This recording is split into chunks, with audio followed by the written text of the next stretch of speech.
In this video, we're going to have a look at the latest news for I do believe it's going to be a 2027 model year BMW 3 Series with the new Neue Klasse styling. The more I learn about this new car, the new 3 Series is a very important model for BMW, of course, the more excited I get because I think I have hopes that this is going to be a pretty good looking, if not beautiful looking exterior design. The interior design is completely different though, because we're going to have this panel iDrive screen right at the base of the windshield looking very weird. We can move the apps, whatever you want to have visible there. We're going to have a look at this design, a couple of renders from the Auto. I'm not sure how to pronounce it, but that's what it says right here.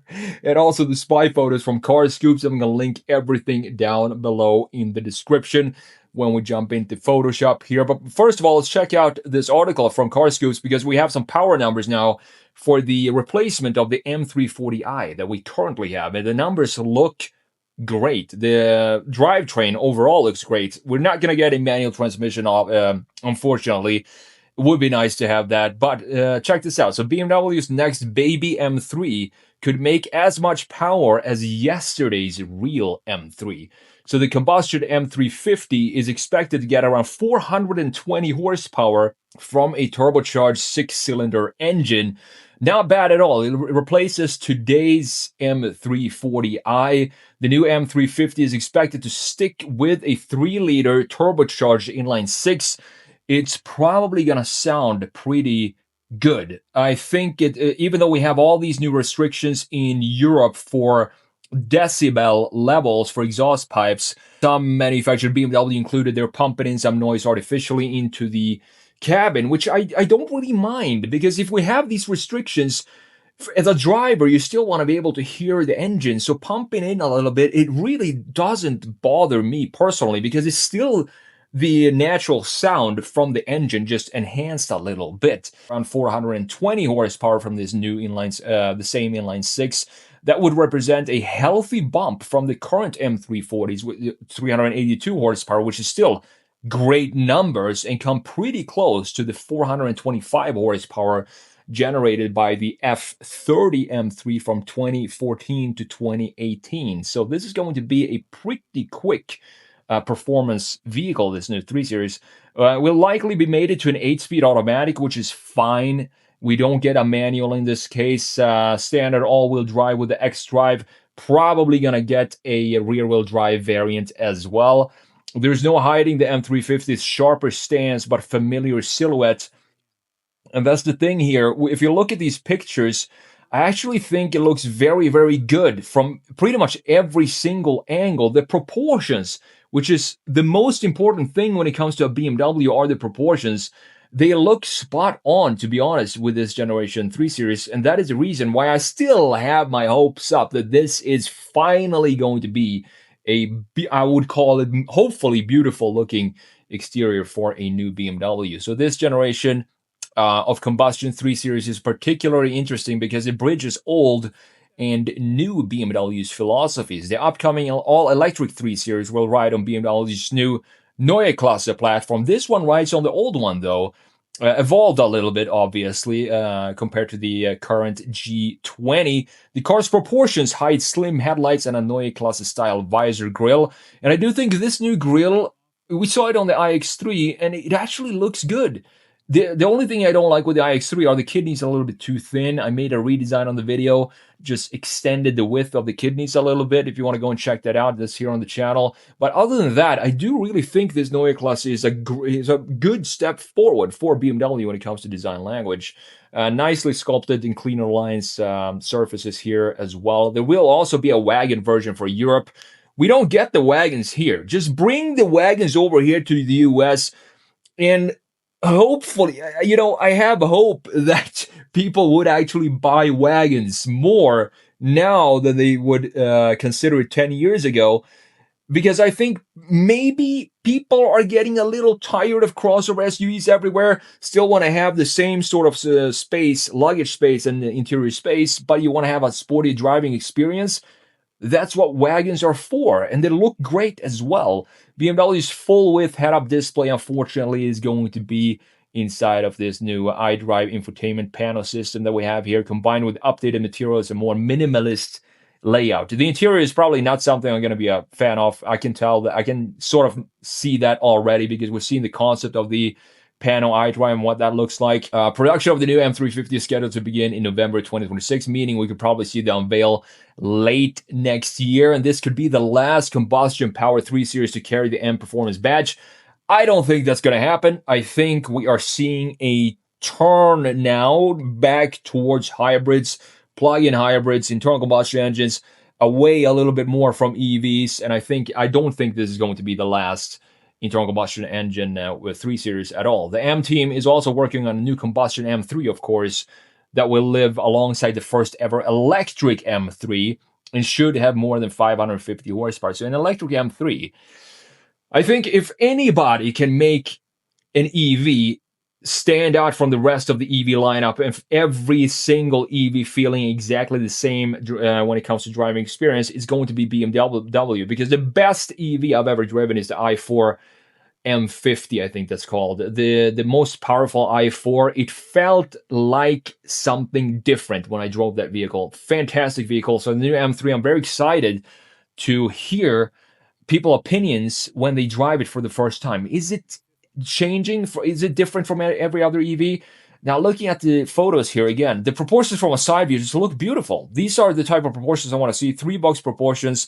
Maybe we could have more of a defined trunk here with a more boxy design in the rear instead of the sportback design that we have here.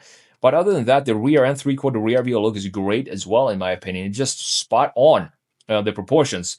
So let's jump in Photoshop here, because there are a couple of things I want to show you with the renderings that we have going on from the auto. Probably mispronouncing that. I'm not entirely sure how it's pronounced.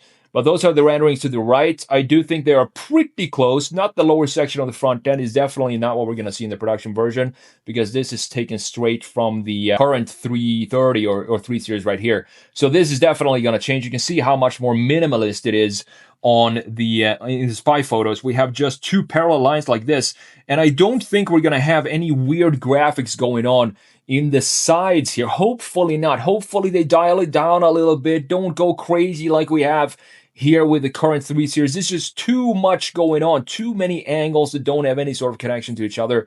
And if we have this top piece right here, this very clean Neue Klasse face, we want to see a more restrained lower section, lower half of the front end as well. And that is what I think is going to happen. But looking at the graphics here, it doesn't look like we're going to get the iX3 kidneys, which is great. That's good news, because the iX3 had these very, very thin kidneys here in the middle, which I thought looked like the BMW 2002, but still, it doesn't really stretch out the front end in the way that I want to see it. And here it looks like the kidneys are instead going to be part of the headlight design, similar to what we have here, right here on the rendering. I think it's going to look very, very similar to what we see in this beautiful rendering right here, and I hope that is the case, because to me that is just going to emphasize the width a lot more than what we have in the iX3, for example. But this is a very important view. Side views always tell the best story of a design when it comes to vehicles.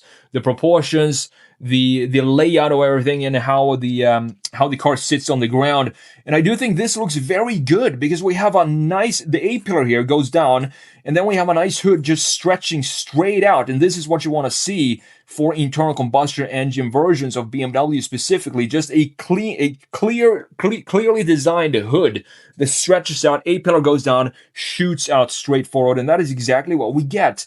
I also like sort of the wheel design here for the front. We have 2 different wheels, as you can see. One black in the rear, one silver in the front, and that is definitely not something that's going to happen on the production version. But we also have a small little spoiler here in the back, as you can see, for the M350, the top of the line right underneath the M3. We can't really see any body lines here, but I do think we're going to have one single line somewhere in this side view, sort of a belt line that goes, or shoulder line that sits a little lower than the regular shoulder up here. I think we're going to have one more line inside of the body. Maybe it connects to the bumper here. Would be nice to see something like this, and then connects to the front end bumper there as well. Now, this is my favorite view for this, because here we can see how this sits on the ground. We can also see the muscle over the rear fender here, how it bulges out like this and connects to the wheel arch in the back, looking very, very BMW-ish. It feels like BMW is coming back now very strongly with the stance of their cars, something that's been missing for a while now. Not sure what the rear end graphics are going to look like, because all you can see is this triangular light right here, which might not even be part of the overall production design at all. But we have the waterfall design from the taillights right here. We have a line going down here, creating this waterfall design with a beautiful chamfer going into a properly designed rear bumper. So here we have this chamfer going in, creating this bumper design with the license plate holder having its dedicated place there as well. And look all the way down low. What do we have here? What is going on? Are we going to get a quad exhaust pipes on the M350? And not just the M3. I would personally love to see that, and that is a trend that is slowly coming back, to have visible exhaust pipes coming back. They've been hiding them for a long time during this initial EV era. Internal combustion engine cars usually tend to hide them the last 5 years, but the last couple of years or so, they're starting to slowly come back, and I'd like to see that. We also have this rendering of the rear view. Not sure at all if this is close to what the production version is going to look like. It could be spot on, who knows? But I would personally maybe want to see a little bit more dynamic vibes for the taillight section here, even though it connects pretty well to what we have here. But you can see in the front end, we have some curvature, some radiuses going on. This line here connecting to the sharp corner, curvature at the bottom. I want to see some of these curvatures coming back in the taillight design as well. Now, this is all speculation, of course, this rear end design, but I do think it looks pretty decent. You can see that we do have the waterfall design here as well. Typical European styling for the bumper coming down here, quad exhaust pipes in the lower section as well. So overall, very excited to see this. It's been, I don't know how many spy photos I've seen of the new 3 Series in both the EV version and the internal combustion version. They look completely different, by the way. The EV has much more like a stubbier design to it, and not we don't have this shooting front end. The hood doesn't shoot out in the same beautiful way like we have here on these internal combustion engine cars. So very excited to see this, and hopefully we get the full unveil sooner than later.